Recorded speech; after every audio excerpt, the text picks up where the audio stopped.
제 손에 있는 이 종이 한 장, 이거 큰 힘 들이지 않아도 구멍 뚫리고 찢어집니다. 그런데 이 종이를 이 강대상을 배경으로 두고서 제가 힘을 준다고 찢어지지가 않아요. 이 약했던 종이가 찢어지지 않습니다. 무리하게 이 종이를 구멍을 내려고 하면 오히려 제 손가락이 다칠 뿐입니다. 위대한 수학자이고 철학자이고 믿음의 사람이었던 블레즈 파스칼은 우리 인생을 가리켜서 연약한 갈대와 같다라고 표현했습니다. 이런 연약한 갈대와 같은 우리 인생이 든든하게 설 수 있는 길은 오직 한 가지입니다. 우리의 만세반석이시고 우리의 영원한 피난처가 되시는 예수 그리스도를 우리의 삶의 배경으로 삼는 것입니다. 그분을 의지하고 그분께 붙어 있는 것입니다. 지난 시간 빛 가운데서 행하는 삶이 무엇인가를 우리가 함께 말씀을 통해 보았습니다. 하나님이 빛이시고 그분에게는 어둠이 조금도 없으시다. 바로 이것이야말로 우리 빛 가운데 살아가는 하나님 자녀들의 원리여야 된다. 삶의 원리여야 된다. 그리고 이 빛 가운데 살아가는 하나님 자녀들에게 있어서 삶의 중요한 기초는 죄를 자백하는 삶, 하나님 앞에 회개를 힘쓰는 삶이라는 사실을 살펴보았습니다. 그렇게 죄를 자백하고 거룩함을 이루어갈 때, 빛 가운데 행할 때에 우리에게는 죄사함과 거룩함을 이루어가는 은혜가 임하고 공동체의 교제라는, 성도의 교제라는 은혜가 축복으로 임한다. 자, 오늘 말씀도 주보의 제목이 우리의 대언자이신 예수 그리스도라는 그 제목이 붙어 있지만 좀 다르게 제목을 바꾸자면 빛 가운데 행하는 삶 두 번째, 이렇게 바꿀 수 있는 말씀입니다. 회개를 기초로 해서 우리가 어떻게 빛 가운데에서 적극적으로 행할 수 있을 것인가, 오늘 말씀이 바로 그 내용을 우리에게 보여주고 있다는 거예요. 이 부분에서 우리가 예수 그리스도를 의지하는 것이 대단히 중요한 일입니다. 이제 우리가 함께 오늘 말씀에 귀를 기울이면서 빛 가운데에 어떻게 적극적으로 행할 수 있을까 말씀을 살펴보도록 하겠습니다. 자, 우선 이 요한 일서를 쓴 목적 두 번째를 오늘 말씀에서 먼저 볼 수가 있는데 한번 따라합시다. 너희로 죄를 범하지 않게 하려 함이라. 자, 빛 가운데 살아가는 것에 있어서 이 죄를 범하지 않는 게 굉장히 중요한 목적이에요. 1절 전반부 함께 읽어보겠습니다. 시작. 나의 자녀들아, 내가 이것을 너희에게 쓰면 너희로 죄를 범하지 않게 하려 함이라. 자, 함께 읽은 말씀은 요한 일서를 기록한 또 다른 목적 중 하나가 죄를 범하지 않도록 하게 하려 함이라. 너희로 죄를 범하지 않도록 하게 하려 함이라. 자, 참고로 요한은 이 나의 자녀들아라는 말로서 이 편지를 받아보고 있는 독자들을 향한 마음을 잘 드러내고 있는데, 노사도로서 교회를 복음으로 낳은 자녀로서 바라보는 큰 사랑을 드러내고 있다는 거예요. 당장 얼굴을 볼 수가 없고 편지가 유일한 통신 수단이 되던 시대에 이렇게 나의 자녀들아 라는 표현을 글로서 썼다. 정말 이 간절한 마음을 담고 있다는 거예요. 제가 저희 큰아이를 훈련소에 보내놓고 일주일에 한번 전화 통화할 수 있는 것이 고작이다 보니까 그 외에는 전혀 얼굴을 볼 수도 통화를 할 수도 없고, 그래서 이 편지를 저도 안 쓰다가 써봤는데 정말 간절해지더라고요. 표현 하나하나가 간절해질 수밖에 없어요.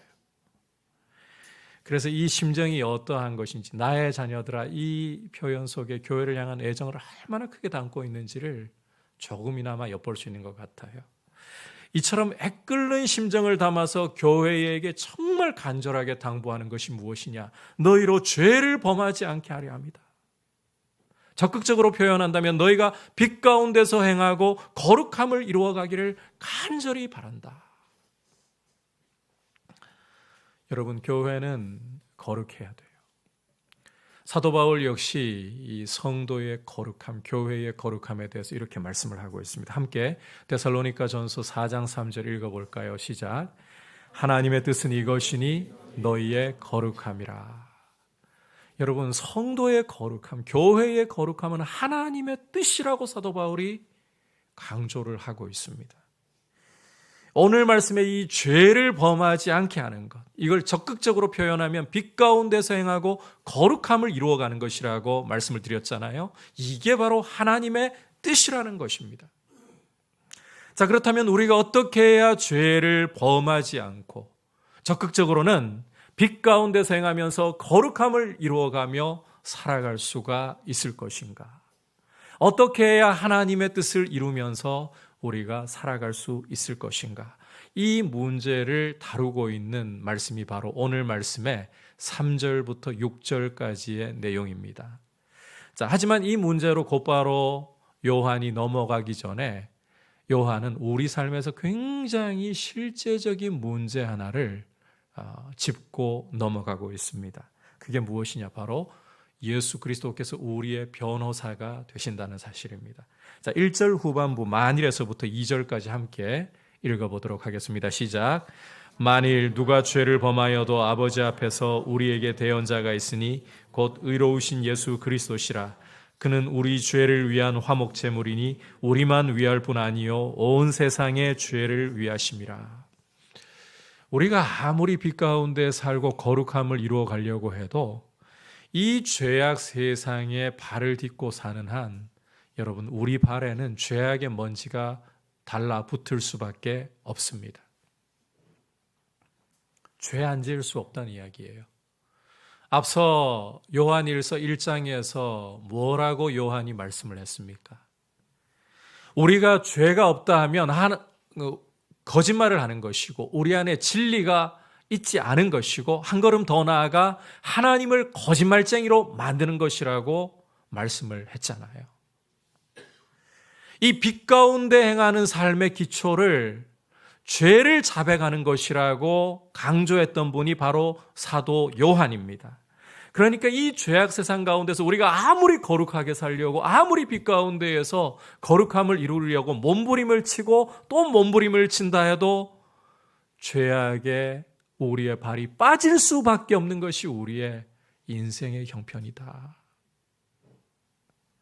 요한은 이런 우리 인생의 모습을 너무나도 잘 알고 있고 그래서 1장 후반부에서 말씀하던 내용을 오늘도 계속해서 이어서 2장에서 다루고 있는 거예요. 그러니까 이 함께 읽은 2장 1절 후반부에서 2절까지는 1장 9절과 더불어서 우리가 우리 죄를 자백할 때 하나님이 우리를 용서하시고 우리를 모든 불의에서 깨끗하게 하실 수 있는 근거가 무엇인가를 다시 한번 강조해서 보여주는 말씀이라는 거예요. 우리가 우리 죄를 자백할 때 하나님이 우리 죄를 용서하시고 우리를 모든 불의에서 깨끗하게 하실 수 있는 근거가 무엇인가? 그게 1장 후반부에서 2절까지 다루고 있는 내용이라는 거예요. 여러분, 앞서 1장 9절을 여러분들에게 말씀드리면서 우리의 눈물의 양이나 우리의 고통의 양이나 우리의 땀방울의 양이 우리를 죄사함 받도록 하는 근거가 될 수 있다 없다? 없다라고 살펴보았죠. 우리 죄가 용서받는 것은 우리가 많이 눈물을 흘리고 많이 고통을 당하고 많이 수고했기 때문에 그 은혜를 누리는 것이 아니라 오히려 하나님의 성품에 근거한다. 당신의 약속을 결코 어기지 않고 이루시는 하나님의 신실하신 성품, 의로우신 성품에 우리 죄 용서가 우리 불의를 씻음 받는 것이 기초한다라는 사실을 우리가 분명히 보았습니다. 자, 그런데 이제 오늘 말씀에서 하나님이 아무리 우리 죄를 용서하시려고 해도요, 그냥은 용서하실 수가 없어요. 이 하나님의 성품을 반영하고 있는 율법은 이렇게 말씀하고 있습니다. 이렇게 선언을 하고 있습니다. 범죄한 영혼은 죽으리라. 피 흘림이 없이는 사함이 없느니라. 다시 말해 하나님께서는 그냥 약속을 지키시기 위해서 죽음도 없이 피 흘림도 없이 너의 죄 사함 받았다, 너의 불의가 용서되었다, 이렇게 말씀하실 수가 없는 분이라는 거예요. 만약에 하나님이 그렇게 해버리신다, 피 흘림도 없이 죽음도 없이 내가 약속했으니까 너한테 죄 사함을 줄게, 너의 불의함을 내가 씻어줄게, 이렇게 말씀해버리시고 만다, 그러면 하나님은 모순적인 분이 되는 거예요. 율법을 어기는 모순적인 분이 되어버리는 거예요. 물론 하나님께서는 이 율법의 제정자이시고 율법 위에 계십니다. 율법에게 구속되어야 할 분이 아니십니다. 그렇다고 해서 여러분, 하나님께서 당신이 직접 우리에게 주신 율법을 깨버리신다, 그러면 하나님은 말씀대로 행하지 않는다는, 결국 자기 모순에 빠지시게 되는 거예요. 간단히 이야기하자면 하나님은 율법을 결코 어기실 수가 없는 분이라는 거예요. 아니, 하나님은 율법을 오히려 완전하게 하시는 분이십니다. 그 증명이 바로 우리 주 예수 그리스도이십니다. 여러분, 산상설교에서 마태복음 5장 17절에서 우리 주님이 이 땅에 오신 목적을 뭐라고 하셨습니까? 율법을 폐하러? 아니, 율법을 완전하게 하려 함이라고 오신 목적을 말씀을 하셨어요. 율법을 완전하게 하려 함이라. 그러면 하나님께서는 어떻게 당신이 약속하신 대로 우리 죄를 사하시고 우리 불의를 깨끗게 하실 수 있는가?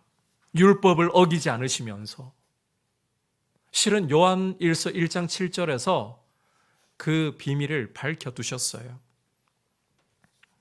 우리가 빛 가운데 행할 때 그 아들 예수의 피가 우리를 모든 죄에서 깨끗게 하실 것이요. 여러분, 예수 그리스도의 보혈이 바로 그 열쇠라는 것입니다. 하나님이 율법을 어기지 않으시면서도 우리 죄를 용서하시고 우리 불의를 깨끗하게 하실 수 있는 유일한 근거는 바로 예수 그리스도의 보혈이라는 거예요. 오늘 말씀 2절에서도 이 사실을 잘 보여주고 있습니다. 2절을 다시 보시면 그는 우리 죄를 위한 화목 제물이니 우리만 위할 뿐 아니요 온 세상의 죄를 위하심이라 라고 말씀을 하고 있잖아요. 예수 그리스도께서 이 땅에 오셔서 우리를 위한 화목 제물이 되셨습니다.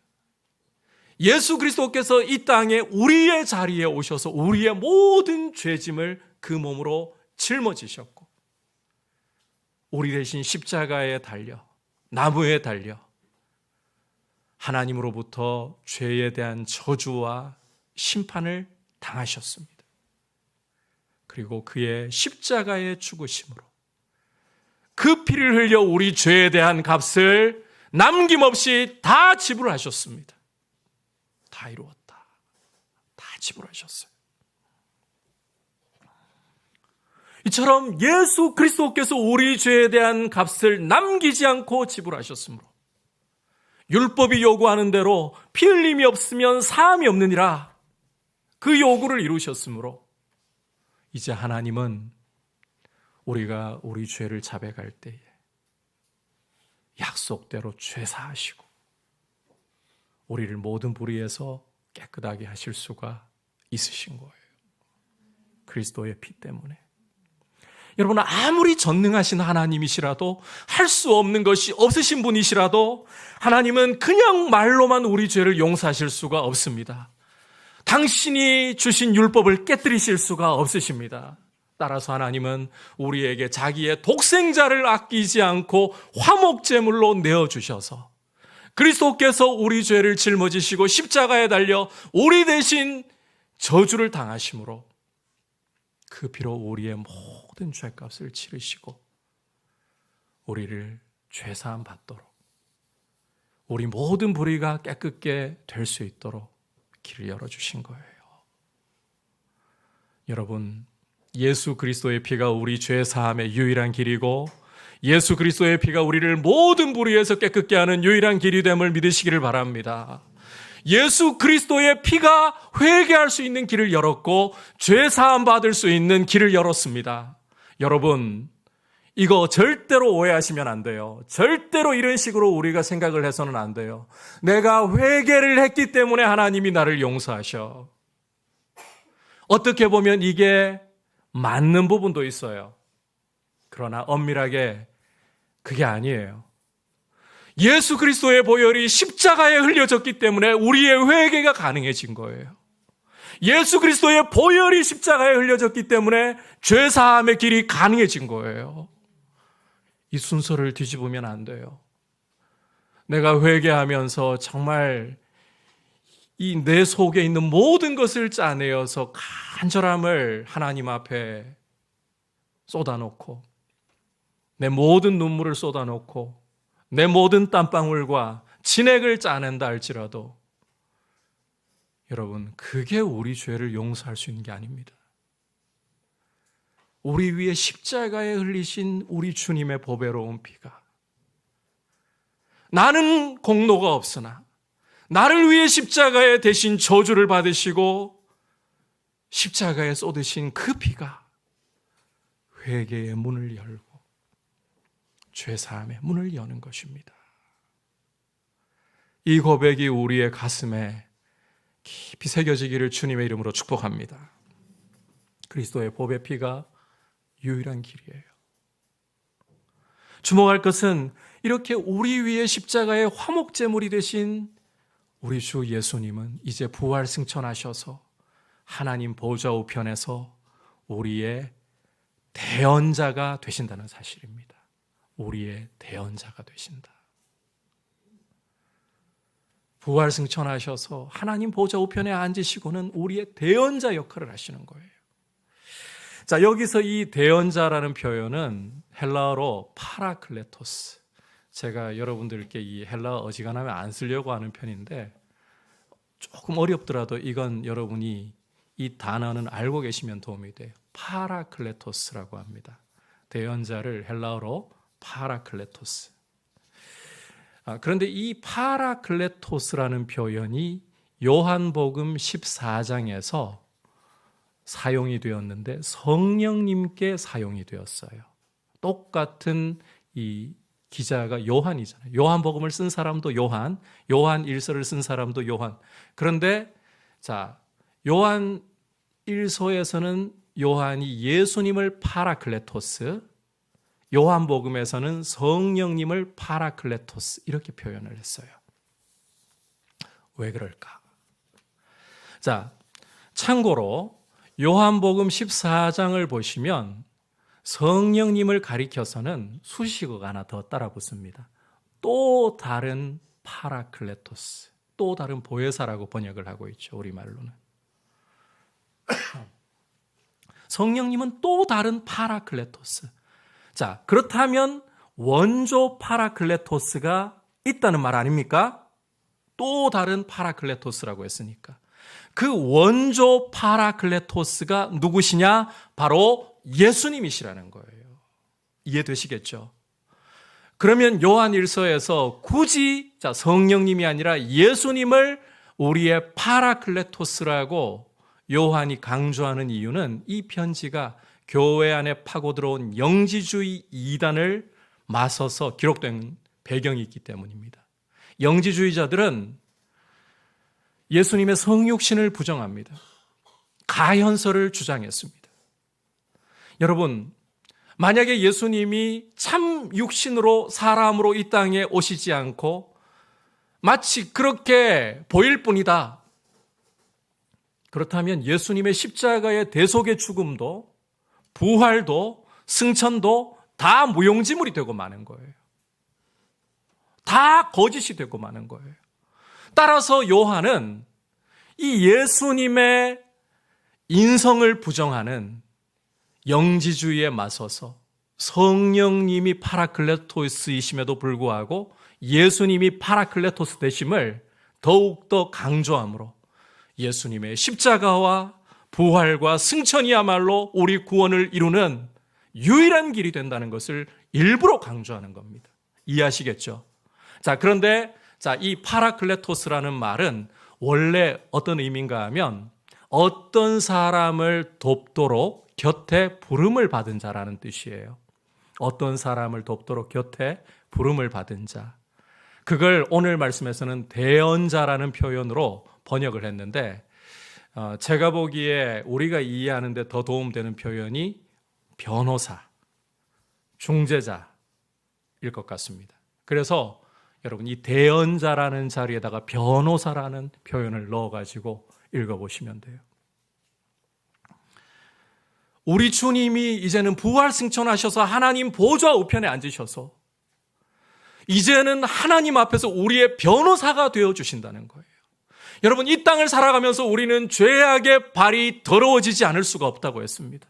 죄악의 먼지가 붙지 않을 수가 없다고 했습니다. 이렇게 죄악의 먼지가 붙었을 때에 우리가 죄를 지었을 때에 예수님이 우리 변호사가 되셔서 예수님이 하나님 앞에 서셔서 우리를 변호해 주신다는 거예요. 사도 바울은 바로 이 부분을 로마서 8장 34절에서 이렇게 묘사를 했습니다. 함께 로마서 8장 34절 말씀 읽어보겠습니다. 시작. 누가 정죄하리요? 죽으실 뿐 아니라 다시 살아나신 이는 그리스도 예수시니 그는 하나님 우편에 계신 자요 우리를 위하여 간구하시는 자시니라. 하나님 보좌 우편에 앉아 계시는 예수 그리스도께서는 우리를 위해 간구하십니다. 이게 오늘 요한 1서의 표현으로 이야기하자면 하나님 앞에서 우리를 변호해 주신다는 거예요. 변호사가 되셔서 변호해 주신다.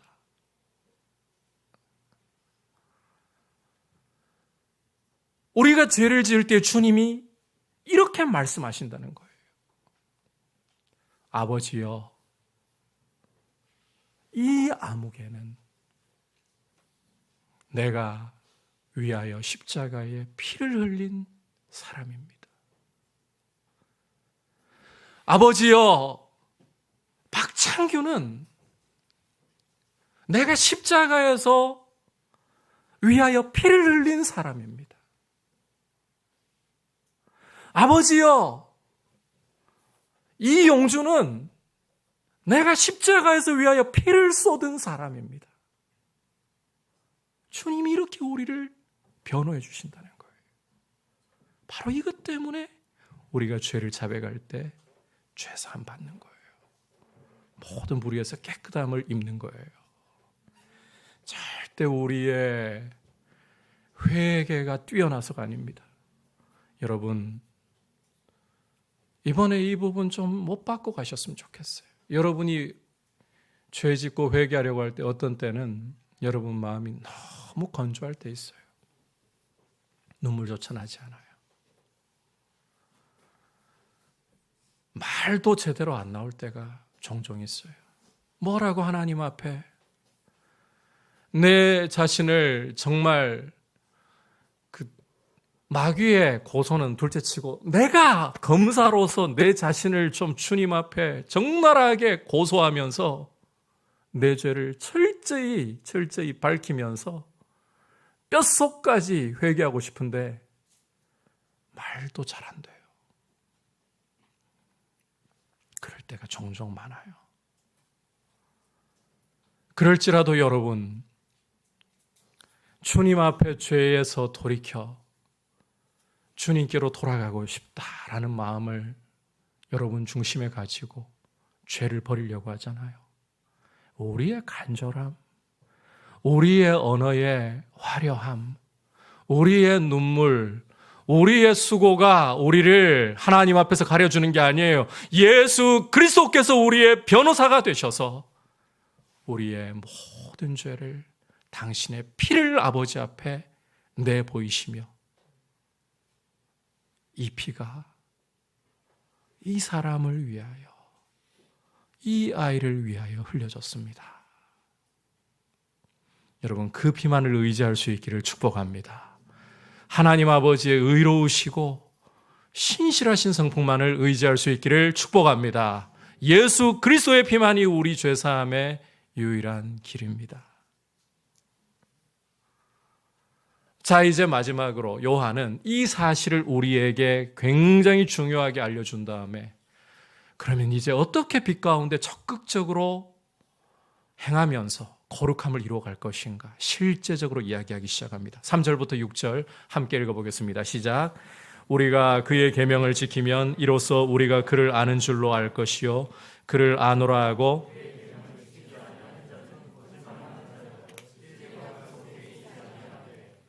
누구든지 그의 말씀을 지키는 자는 하나님의 사랑이 그 속에서 온전하게 되었나니 이로써 우리가 그의 안에 있는 줄을 아노라. 그의 안에 산다고 하는 자는 그가 행하시는 대로 자기도 행할지니라. 자, 이 3절부터 6절까지 전체 내용을 꽉 압축해가지고 짜잖아요. 그러면 엑기스로 나오는 말씀이 뭐냐? 그의 계명, 즉 그리스도의 말씀을 지킨다라는 표현이 나와요.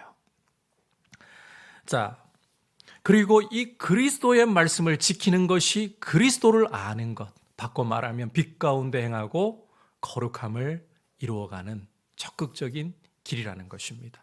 먼저 여러분께서 이 3절, 4절을 보시면 우선 대조를 통해 가지고 이 사실을 강조하고 있어요. 자, 그리스도의 말씀을 지키는 것은 그리스도를 아는 표라고, 반대로 4절 보시면 그리스도를 안다고 하면서 그리스도의 계명을 지키지 않으면 거짓말쟁이고 진리가 그 속에 있지 않다라고. 자, 그러면서 그리스도를 아는 삶이야말로 말씀 지키는 데 있다. 이거 강조하죠. 이제 5절, 6절을 보시면 반복과 부연 설명을 통해 가지고 이 사실을 또 강조하고 있어요. 누구든지 그리스도의 말씀을 지키는 자는 하나님의 사랑이 그 속에 온전하게 되었고 이로써 우리가 그리스도 안에 있는 줄을 안다. 그리고 6절에서는 그리스도 안에 산다고 하는 자는 그리스도께서 행하시는 대로 자기도 행해야 한다. 제가 지금 여러분들에게 복잡하게 이 말씀의 구조까지 설명하면서 이야기했지만 간단하게 이야기하면 이 3절부터 6절까지 꽉 짜보면 그리스도의 말씀을 지키는 것이 그리스도를 아는 삶이고 빛 가운데 거룩함을 이루어가는 적극적인 삶의 모습이다. 이 이야기를 간단하게 할 수 있는 거예요. 여러분, 간혹 영적으로 높은 경지에 이를 수 있는 비결을 알려준다고 하면서 나만 이 비밀을 안다고 하면서 사람들을 자기에게 끌려고 하는 사람들을 볼 때가 있습니다. 제가 단언하건대 그런 사람들 사기꾼들이고 가짜들입니다. 성경은 영적으로 성장하고 성숙하고 주님이 기뻐하시는 고상한 삶을 살 수 있는 비결을 결코 누구에게도, 성도 누구에게도 감추지 않습니다. 오늘 예수 그리스도를 믿은 사람이라도 그런 영적인 비결을 가지고 자라기를, 그리스도의 장성한 분량에 이르기를 오히려 촉구하고 있을 뿐입니다. 그런데 내가 마치 영적으로 남들이 모르는 신령한 비밀을 알고 이건 나 혼자만 알고 있는 비밀인 것처럼 신비주의로 자기를 감싸고 자기를 높이면서 사람들을 끌어모으려고 한다. 사기꾼들입니다. 성경이 우리에게 공개하고 있는 진정으로 그리스도를 알고 그리스도를 닮아가는 신령한 비결은 간단해요. 그리스도의 말씀을 지키는 것이라고 간단하게 설명하고 있어요. 여러분, 마태복음 7장 21절부터 23절까지를 보시면 우리 주님은 당신의 이름으로 예언을 한다고 해서 당신의 이름으로 귀신을 쫓아내고 당신의 이름으로 능력을 많이 행한다고 해서 그 사람을 안다라고 말씀하시지 않습니다. 오히려 불법을 행하는 자들아, 내가 너희를 도무지 알지 못한다. 내게서 떠나가라. 그러니까 이 예언을 한다고 해서, 예수님의 이름으로 예언을 한다고 해서 은사가 많이 나타나고 귀신이 쫓겨나간다고 해서 여러분 거기에 다 속으시면 안 된다는 거예요. 저는 여러분들에게요, 예수님의 이름으로 예언하고 귀신을 쫓아내고 권능을 행하는 것에 대해서 부정적으로 생각하라는 뜻이 아닙니다. 여러분, 사도들을 통해서 예수의 이름으로 귀신이 쫓겨나가는 역사, 많은 권능이 행해지고 또 주님의 이름으로 실제로 이들이 예언하고 성경에서 볼 수 있잖아요. 그 자체가 잘못된 게 아니에요. 그러나 여러분들이 예수의 이름으로 예언한다고 해서, 권능을 행한다고 해서, 귀신을 쫓아낸다고 해서 그것 자체로 판단해서는 안 된다는 겁니다. 거짓 선지자들도 그렇게 한다는 거예요. 양의 탈을 뒤집어 쓴 일이라도 그렇게 할 수 있다라는 거예요. 그렇다면 어떻게 그들을 분별해야 됩니까? 우리 주님이 이렇게 말씀하셨어요. 열매로 그들을 알리라. 그 열매로 안다는 게 뭡니까? 하늘에 계신 내 아버지의 뜻을 행하는 자라야 라고 말씀하셨어요. 천국의 대헌장이라고 불리는 산상설교의 결론은 누구든지 내 말을 듣고 그대로 행하는 자는 반석 위에 집을 지은 지혜로운 사람과 같다. 주님의 말씀대로 하늘 아버지의 뜻대로 행하는 것이야말로 진정으로 하나님의 자녀된 표이고 하나님의 가족된 표이고 하나님의 은혜 가운데 빛 가운데 살고 있는 거룩함을 이루어가는 중요한 표지라는 것입니다. 여러분,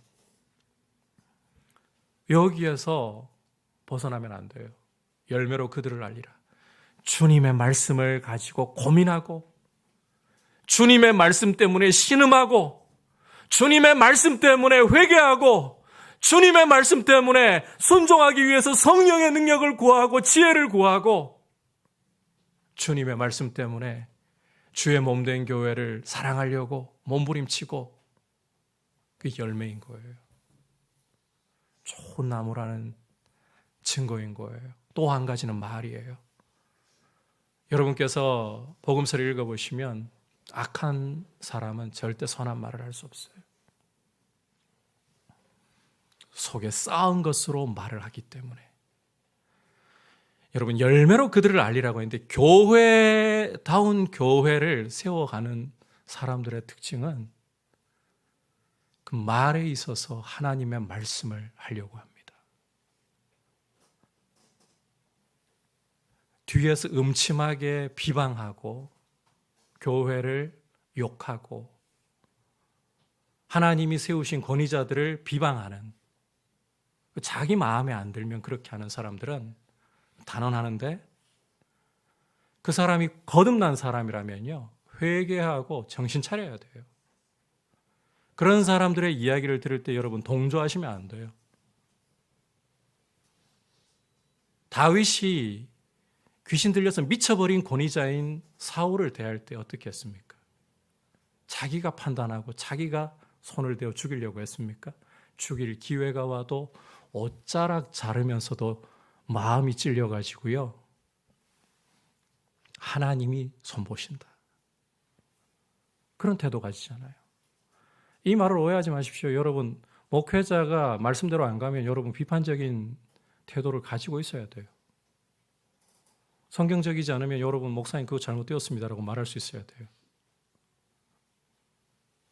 그런데 쓸데없이 함부로 말을 하고 비방을 하고 교회가 자기 마음에 안 드는 모습이라고, 여러분, 교회가 어떻게 완전할 수 있어요? 지상의 교회는 하나님이 주신 강점 가지고 가는 거예요. 각 교회마다. 사랑함 없이 비방하고, 그런 사람들은 예수를 믿는 사람 중에 그렇다면 여러분, 그러지 말라고, 주님 앞에서 정신 차리라고, 회개하시라고 권해야 돼요. 말 안 들으면 이 부분을 마태복음 18장 보면 교회에게 이야기하고, 교회의 권위에 순종하지도 않으면 이방인처럼 여기를 치리하라고 했어요. 여러분, 이런 부분에서 동조해가지고 서로 말 섞고 믿음이 무너지고, 이게 참 악한 겁니다. 말이 그 사람 보여줘요. 말이.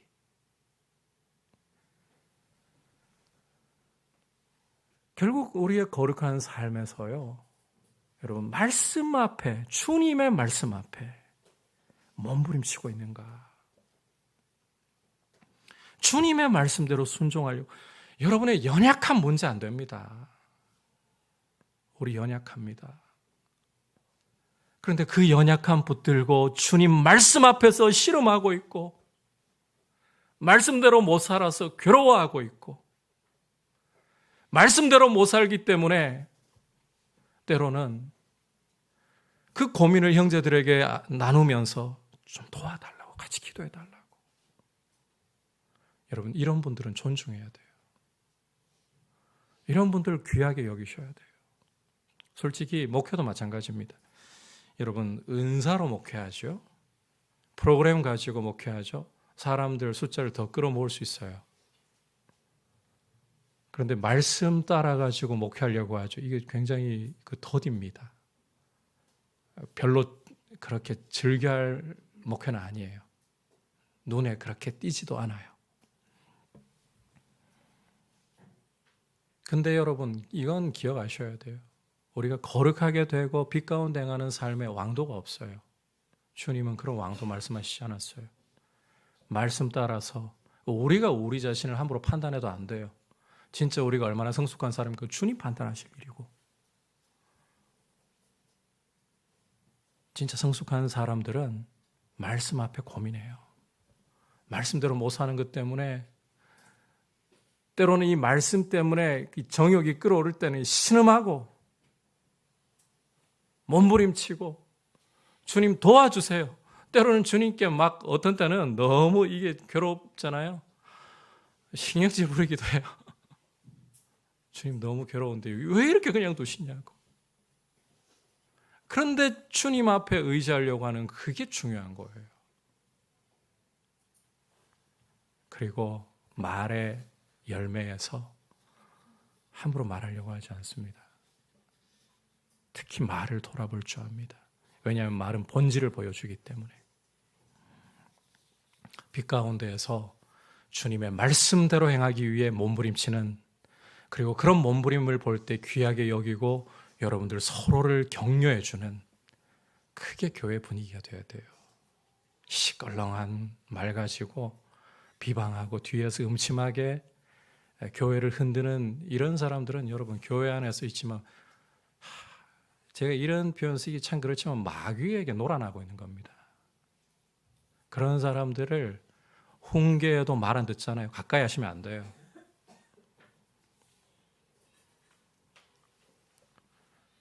이동원 목사님이, 여러분 그 이동원 목사님 그 한국의 대표적인 강해 설교자로 잘 알고 계시죠?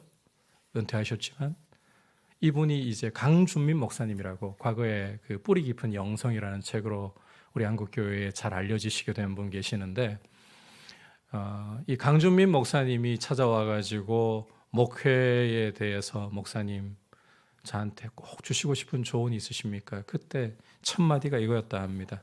시시껄렁한 목회자와는 사귀지 마십시오. 여러분 성도 간에도 마찬가지입니다. 말 함부로 쉽게 생각 없이 주님 말씀 두려워하지 않은 채 막 던지는 사람들 경계하셔야 돼요. 뒤에서 교회를 비방하고 이유 없이 권위자를 비방하는 사람들을 경계하셔야 돼요. 겉면에서 안 들으면 이방인같이 여기라. 그렇게까지 주님 말씀하십니다. 그게 교회를 지키고 여러분의 신앙을 지키는 길이에요. 우리가 빛 가운데 행하는 것은 말씀대로 순종하려고 하는 고민과 특히 우리의 말의 열매가 중요하다. 이거 기억하시고 빛 가운데서 행하면서 주님의 거룩하심을 닮아가는 귀한 성도님들 되시기를 주님의 이름으로 축복합니다. 오늘 빛 가운데서 행하는 삶에 대해서 살펴보면서 우리의 변호사가 되시는 예수 그리스도에 대해 함께 말씀을 보았습니다. 여러분, 하나님의 뜻은 성도가 죄를 짓지 않는 것. 다시 말해 빛 가운데 행하면서 거룩함을 이루어가는 데 있습니다. 그리고 우리가 죄를 짓고 넘어질 때에도 기억해야 할 사실은 우리의 변호사이신 예수 그리스도께서 우리를 하나님 앞에서 변호해 주신다는 것입니다. 이것이 우리 죄사함의 근거여야 합니다. 그리고 마지막으로 빛 가운데서 행하고 거룩함을 이루어가는 적극적인 길이 무엇이냐? 그것은 바로 그리스도의 말씀을 지킴을 통해서이다. 이 사실을 여러분 꼭 기억하고 주님 앞에 말씀 따라 몸부림치는, 그리고 특히 우리의 언어 생활이 주님 앞에 거룩해질 수 있기를 주님의 이름으로 축복합니다. 함께 264장 찬송 주님 앞에 올려드리겠습니다.